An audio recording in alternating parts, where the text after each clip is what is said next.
Hello, beautiful queens. Trust we are all doing great.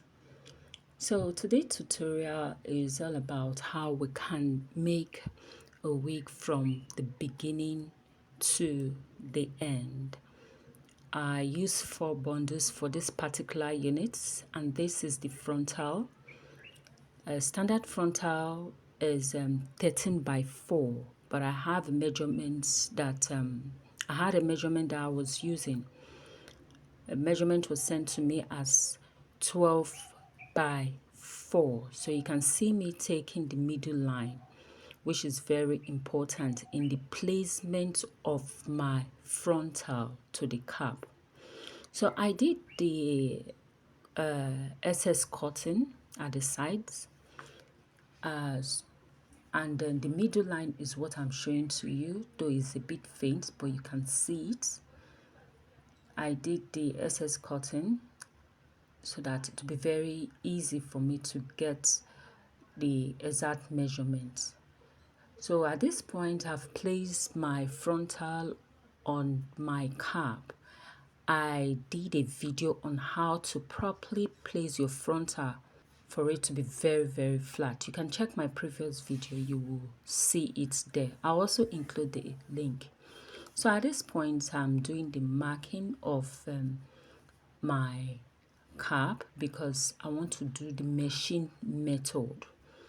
And so you see my tape there. I'm taking the measurement of 1 inch from the down to a particular point, 1 inch apart. So it will get to a point, then I'll start with ½ inch, which you see me doing.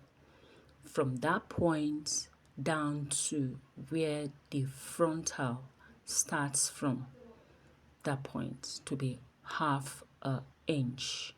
Remember, I'm using 4 bundles, so this unit to be a bit full. And I also did the same thing to the other side of the cap. So the measurements you use for the right hand side need to be the same with the measurements at the left hand side.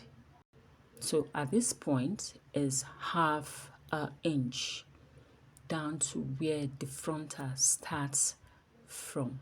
So I removed the measuring tape so that I'll be able to join the 2 lines, which you can see. To join the 2 lines before I'll start extending the lines at the side of at both ends. And one thing you need to know is that when you are extending the lines, the measurements, the point at which you stop at the left hand side need to be at the same point as the right hand side, so that when you sew your web, everything will come out very neat. So as I said, for the frontal, there is a video on it on how you can place your frontal on your cap, no matter the measurement you are using. So you can see that the frontal is very flat. Though I've not even sewed the frontal at all, I just pin it down. So there are steps to take. I demonstrated that in the previous video on how to place your frontal, the steps to take, and if you are working with a particular measurement too, what you should do. So you see me taking the other part of extending the other parts of the lines, doing it slowly because I don't want to miss the point. It's very important because of when you want to conclude at the top.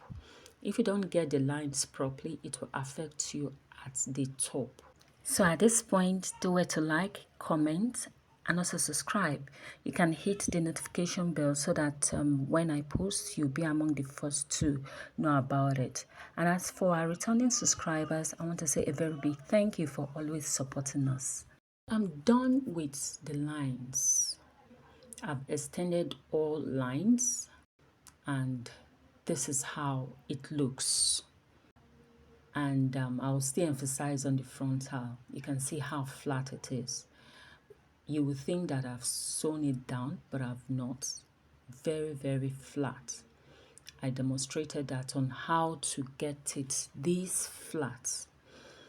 So I want you to see it very well to show that yes, I've not even sewn it. I just pinned down the frontal so that when I'm walking, you will see it. So this is it. I've removed the pin.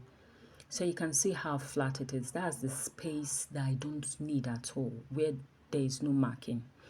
So at the end of everything, that is after sewing it, that's when I'll cut off that excess nets. So I've started my machine sew. Remember, the lines are there. The lines serve as a guard where you can sew your web. And this is it. When sewing your web, there are some things you have to put into consideration. One, your cap need to be very, very flat. Your cap need to be very, very flat. If it is not flat, if it is folded, then it would tend to reduce the size of your wig. Two, you need to make sure that you follow your guidelines very well to get a neat job, because if you don't follow your guidelines, definitely your wig will not come out neat at all. So you can see how I'm doing it carefully and also following the lines that I've created, having in mind that I'm working with a particular measurement, head measurement. So this is a customized wig. It's a customized wig. And another point, third point, is that when making your wig machine sew, you don't pull your cap. When you pull your cap, then at the end, when you finish sewing it, it will form a bump. And that we don't need. So there are 3 points. 1, you don't pull your cap. 2, you follow your guidelines carefully. 3, you make sure when placing your web, your cap is not folded, is very flat, so that you get a best result. And as you see, I always cut at the end of the line, that is the web, then I sew that place twice, or I run it twice. So you can see how flat it is, very flat, and the inside very neat too, very, very neat, because this is what we want to achieve, a very flat wig. Even though the bundles, 4 bundles, you won't even feel it that you are having anything on, because it's very flat and no bump, no reduced size. Everything will just go smoothly. So at this point, please don't forget to like, comment, and subscribe, and do where to hit the notification bell. So if you look at it, when I want to start at the beginning of the web, I go twice before running down to the other end. And at that point, I also make sure that my cap is well flat, and I also make sure that I don't pull my cap, because if I pull the cap, then I'll have a bump, which I don't want. I want it as flat as possible.